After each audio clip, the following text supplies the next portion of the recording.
Orientul Mijlociu, pacea pare o iluzie. Deși diplomația din foarte multe state este implicată în rezolvarea crizelor și războaielor care apar unele după altele, rezultatul este departe de așteptări. În Fâșia Gaza, situația este critică. Izraelienii spun că au dreptul să se apere, iar bătălia cu terorismul s-a mutat și pe teritoriul Libanului. În Cisiordania, după 7 octombrie, atacul Hamas de anul trecut, palestinienii și-au numit un nou guvern, care acum încearcă la rândul lui să vină cu soluții. Ministrul de Externe al autorității palestiniene, doamna Varsen Aghabekian, a făcut prima vizită de când și-a preluat mandatul în România. Am invitat-o la o discuție despre ziua de după. Sunt Cristina Cileacu, începe Pașaport diplomatic.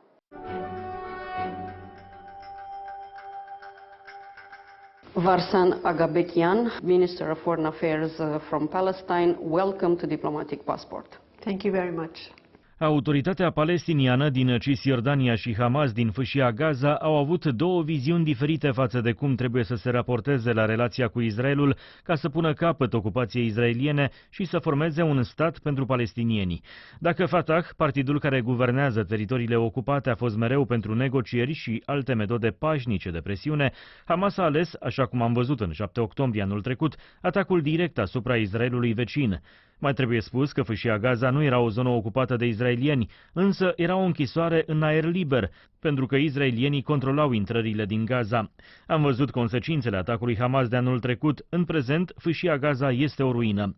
Ce urmează pentru palestinienii din cele două teritorii? Minister, before 7 October 2023, the relationship between the two main parties of Palestinian population, I'm talking about Fatah and Hamas, were not very good. Did the war change something in this regard, considering the situation all the Palestinians are enduring now? Look, the catastrophe that befell the whole Palestinian population in Gaza and its trickle-down effect on the West Bank and probably the area as a whole invariably changes everything. And today, I think more than ever, we as Palestinians realize that the only way forward is to put a unified front of all Palestinians to be able to face the challenges ahead. The challenges are very big. Today, we are facing a catastrophe, a humanitarian crisis of massive extent that can only be faced while we are unified. And we hope that we are moving in that direction. Autoritatea palestiniană are puteri reduse, iar în privința Fâșiei Gaza, implicarea sa era limitată. Hamas a reprezentat politica din Gaza și avea altă abordare. Condițiile crâncene impuse de riposta dură a Israelului, după ce luptătorii Hamas au măcelărit și au răpit cetățeni israelieni pe 7 octombrie 2023, fac acum ca Fatah să se implice mai mult în sprijinul populației din Fâșie, care este lipsită de mijloacele de supraviețuire. The situation in Gaza is extremely bad. It's critical, as you said. What help is able to offer the government in West Bank to the population in Gaza? Well, the Palestinian Authority, with directives from the President and the Palestinian leadership, the Prime Minister, are very keen on, first and foremost, to have the war stop. You cannot do much with Gaza being bombed and your people being slaughtered on a daily basis. So the first priority is garnering international support as much as is it possible to help stop this war, and then for the Palestinian Authority to be able and empowered to serve on the Gaza Strip. The Palestinian Authority needs to enter the Gaza Strip so that you can start assessing what the extent of the damage, what are the immediate needs, what are the medium-term needs, what are the longer-term needs, and be able to be closer to its own staff who are already in the Gaza Strip. The Palestinian Authority never left the Gaza Strip. Our staff have been on the ground before the war, during the war, and will continue to be in Gaza after the war. So once the war stops and we can work in both parts of the state of Palestine, then we can think of how we can mobilize the staff and cater to the immediate needs of the population, which we believe will be extensive because the extent of the damage and the destruction in the Gaza Strip is unimaginable. And for any authority on its own, it will be extremely difficult to even just sit on a paper, put the estimates of that damage. Sunt tot felul de idei pentru reconstrucția fâșiei Gaza, care să fie implementate de a doua zi după ce războiul din prezent se va încheia. Dar, din nou, este neclar dacă ce mai rămâne din Hamas în regiune va fi de acord cu propunerile Fatah din Cisiordania. Mai mult, israelienii au și ei propriile idei, având în vedere că atacul de anul trecut a distrus bruma de încredere care exista între cetățenii celor două popoare. Așa că sunt multe întrebări fără răspuns legate de ziua de după și o posibilă pace. În mod sigur, niciuna dintre părți nu își va schimba mentalitatea față de restul. Rămâne de văzut dacă măcar își va îmbunătăți atitudinea și îi vor pune toți pe primul loc viața civililor palestinieni și israelieni. Does it mean that the Palestinian Authority has a plan for Gaza Strip after the war is ending? Yes, the plans have been crafted. And they are not blueprints, but they are rolling documents, meaning that they are modified as developments occur on the ground. Each ministry has put its own plans on how they will tackle the day after, and there's a unified day after plan for rebuilding Palestine that integrates the plans of all the ministries. So the exercise has been carried out. It's a continuing process, but yes, we are ready. We are ready, but we need to be empowered to do so, and we need to be able to do so. And is Hamas agreeing with these plans? In the final analysis, Hamas has its own people in the Gaza Strip, and the people are devastated, and the Palestinian Authority is the one responsible for the people of Palestine. So in one way or another, there will be an agreement on a day after, with everybody chipping in to see how this can be handled. And I am confident that Hamas will move on with the Palestinian Authority line. Răpirea cetățenilor israelieni și mutarea lor forțată în Fâșia Gaza a șocat întreaga lume. Felul în care populația palestiniană din Gaza lovea inclusiv cadavrele israelienilor uciși în atacul terorist din 7 octombrie 2023 este o dovadă de ură profundă între cele două popoare. Reacția Israelului continuă să fie una de o duritate extremă. Numărul uriaș de victime palestiniene este la fel de șocant. 101 ostatici israelieni sunt încă ținuți captivi în Gaza.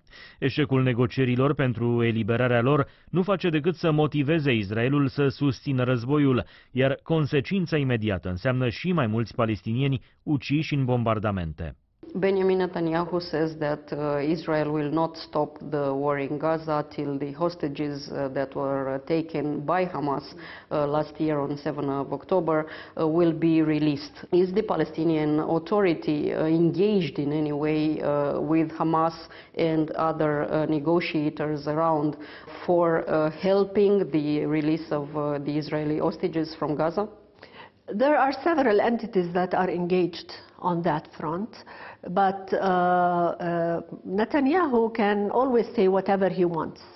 It's obvious that Netanyahu wants to extend this war and expand it rather than stop it. It is not a matter of the release of the hostages, because even if the hostages are released tomorrow, it is questionable if Netanyahu will stop this war, because what is coming out of Netanyahu and his rightist settler-dominated government reflects an ideology of expansion, an ideology of hegemony over the whole region. And in fact, the maps that they have presented recently, whether it is Netanyahu, who has been presenting them for some time, or Smotrich, who has recently said that it is not just the Gaza Strip or the West Bank that is our aspiration, but way beyond that, to go to parts of Jordan, probably the whole of Jordan, parts of Syria, parts of Lebanon, parts of Iraq, and even to Saudi Arabia. So I think it will take a lot more than just the hostage issue to stop Netanyahu and his aspirations. But could be a way of ending, or at least trying to end, releasing these hostages? The release of hostages is one thing, but again, any talk about release of hostages should be in parallel with the talk about the release of Palestinian hostages. And I say hostages because we have over 11,000 Palestinians unlawfully detained in Israeli detention camps, and most of them have been detained without any charges.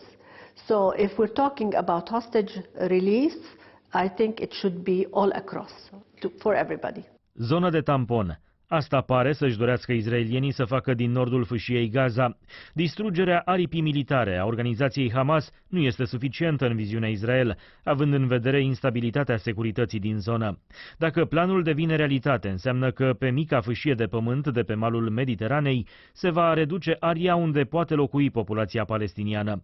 Adică închisoarea în aer liber, care era Gaza, va avea o curte subdimensionată pentru câți oameni trăiesc acolo. Indiferent de implicările internaționale, Benjamin Netanyahu, premierul Israelului, pare hotărât să nu cedeze și să-și ducă planurile, oricare ar fi ele, la capăt. Un lucru este sigur: palestinienii vor fi cei dezavantajați. Israel does not present some clear plans for Gaza for the day after a possibility of ending the war. But the way we see it now, the way it's visible now, it looks like the northern part of Gaza will never be returned to the Palestinians. What's your take on this one? I mean, how can you further work in these conditions? That's what we see as developing on the ground. But again, this is Netanyahu and his aspirations. But the Palestinian Abu Mazen is very clear about this, and he said it very clearly at the United Nations. He said, if we're going to reach an agreement, it will be all of the Palestinian territories, not even 1 inch. He said it very clearly. And the world and the international community at large must put that into effect.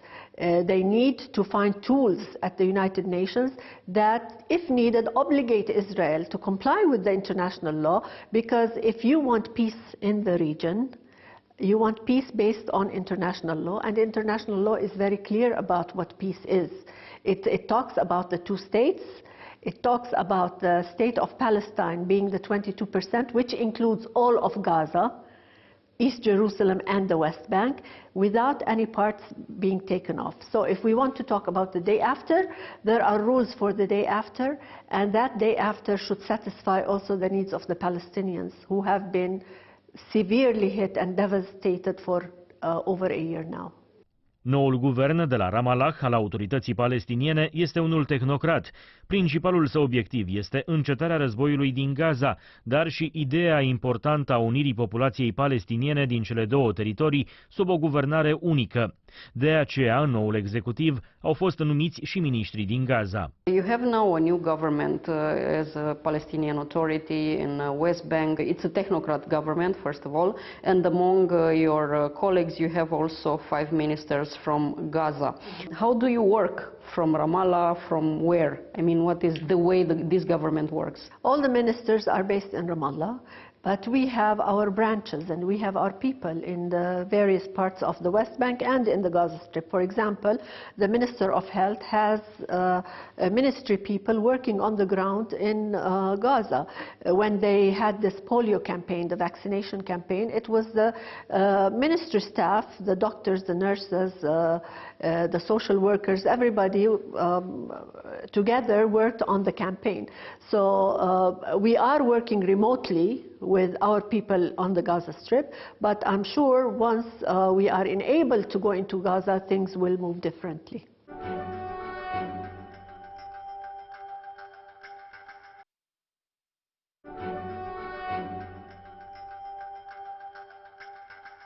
Cisiordania este delimitată de Israel de un gard de beton înalt de 9 metri, iar pe teritoriile unde autoritatea palestiniană ar trebui să guverneze, sunt construite multe colonii israeliene, care practic fură din pământul palestinienilor.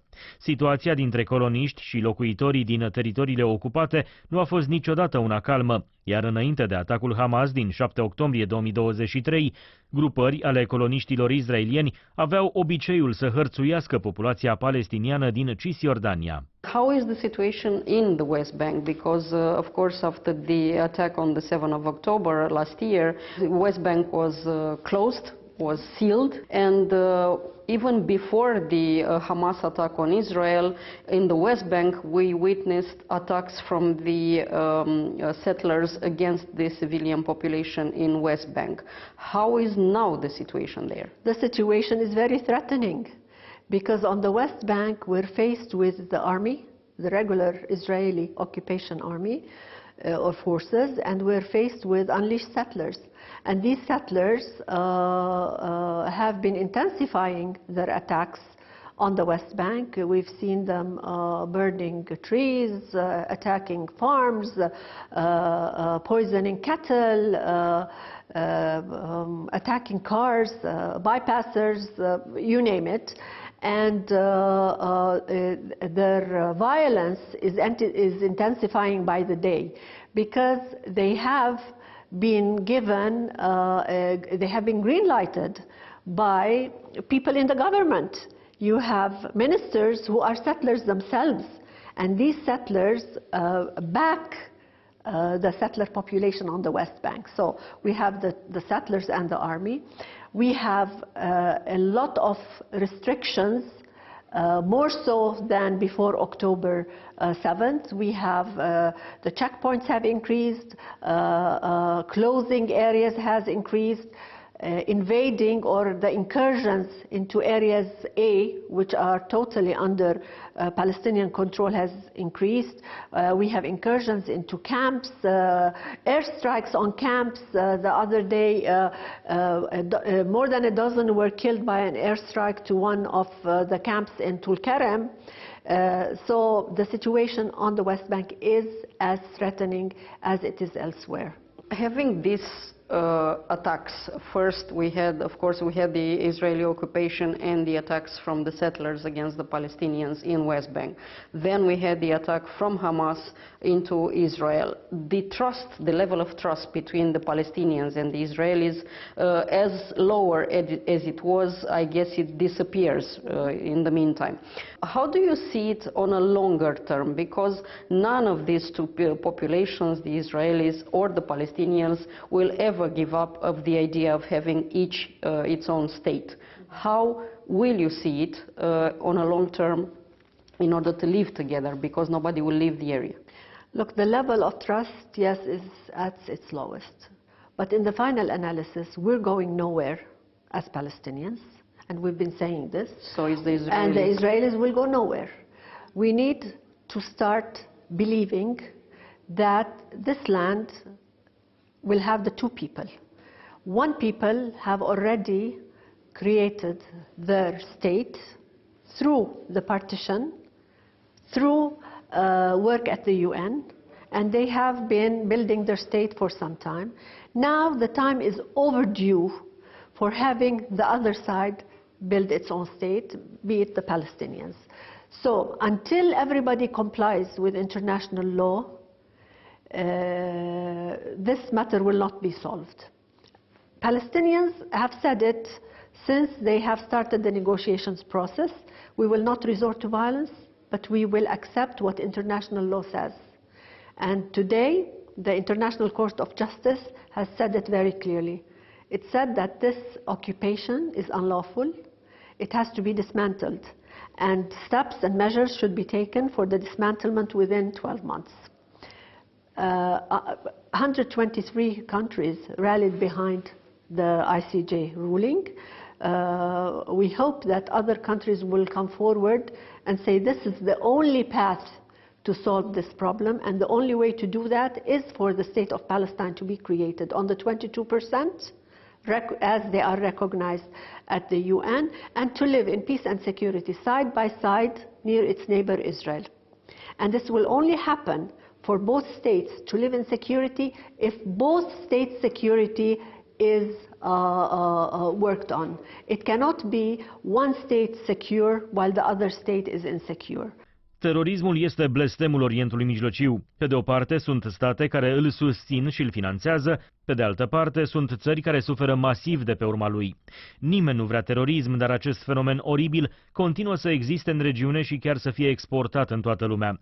Normalizarea relațiilor dintre arabi și israelieni a fost începută la propunerea fostului președinte american Donald Trump. Atacul Hamas din 7 octombrie 2023 a încetinit procesul, dar nu l-a oprit. Ideea nerostită a acordurilor Abraham este că statele care au relații economice solide vor fi mai puțin dispuse să înceapă războaie între ele. Până atunci însă ne uităm la ce se întâmplă în Orientul Mijlociu și continuăm să ne întrebăm dacă pacea este doar o iluzie pentru regiune. And what about the help you receive from other Arab states, considering the situation right now in the entire Middle East? We saw the Abraham Accords, for instance. Israel, before 7 of October, started to re-engage with some Arab countries. In the meantime, of course, you have the support of all Arab states in the region. Iran is also hovering all over this entire situation and is creating its own issues in the same time. Do you see that in this whole I don't know, mess, let's call it very simple, is there any type of light coming soon? I'm personally a very optimistic person despite the harshness and the difficulties. I don't think the Arabs will leave the Palestinians. I think there's a lot of diplomatic effort on the political level, on the international diplomacy level, from various Arab capitals. The Arabs eventually, if there is peace between Israel and Palestine, normalization would be a normal thing to do. But to normalize with a country that is occupying another Arab people, it doesn't really make sense. So what we're asking is, first and foremost, for Israel to respect international law and enable the materialization of the Palestinian state, and then normalization will be a given. It will be a natural development. And I would like to remind of the Arab Peace Initiative of 2002, which said and gave Israel on a silver platter normalization if the state of Palestine is established and it lives in peace and security next door. So once that happens, I think that it's in the best interest of the whole region.